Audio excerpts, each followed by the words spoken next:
With us now, we have political reporter for The Washington Post and an MSNBC political analyst, Robert Costa.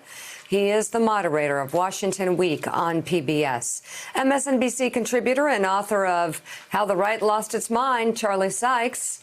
And at the White House correspondent for PBS NewsHour, Yamiche Alcindor. Good to have you all on board this morning. Well, Yamiche, I'm not feeling threatened by Yamiche. We should start with you, Yamiche. Tell us what you learned. Tell us what you learned yesterday from the press conference. What I learned is that the president, who had been leaning in on his political instincts and really sharing all sorts of misleading information, is continuing to do that in some way, but is also, as you noted, listening to the scientists, saying, in fact, no, we cannot have churches packed by Easter Sunday. As he said, no, this is not going to be some miracle where coronavirus cases are going to disappear. In fact, he's saying, I'm moved by the images on the television, which is what we know President Trump has been like since the beginning of his presidency, and saying, I'm going to have to take this seriously. He's also said that June is when we might be able to get back to some normalcy. The other thing I learned is that as the president was lashing out at me and other journalists, is that he feels upset about the fact that he has to backtrack on some of the misleading claims that he's been making. For instance, I was talking to him about the fact that he said very clearly, I don't believe 30,000 or 40,000 ventilators are needed in some places. New York Governor Andrew Cuomo has been very clear that his state needs 30 to 40,000 ventilators. So when I quoted that back to the president and he got so angry, what I saw was a man who was upset at himself for putting out that misleading information and for questioning what governors across this country need to help their states stay safe. It seems, Yamiche, like it's getting real for this president. I mean, I know he was going after you, accusing you of being threatening, and he has this little issue with you.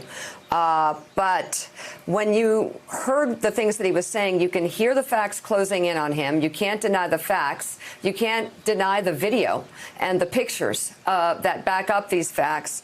But there was a moment when he was talking about whether or not he would give Michigan or other states resources, and he was being pressed on the way he was treating the governors. He seemed to say that they wouldn't get his attention, but they would still get supplies and relief if necessary. How did he handle that? Because he was confronted with the way he behaves, not just with reporters, but how he's been treating the nation's governors.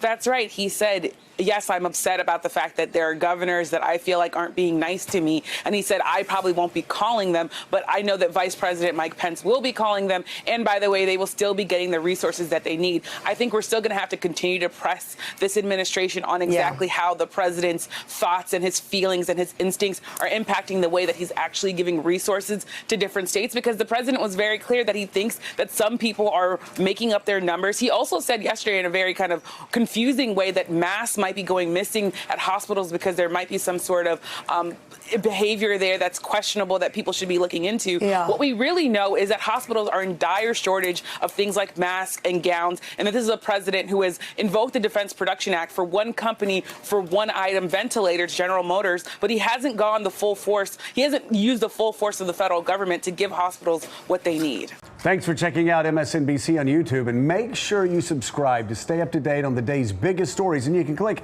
on any of the videos around us to watch more from Morning Joe and MSNBC. Thanks so much for watching.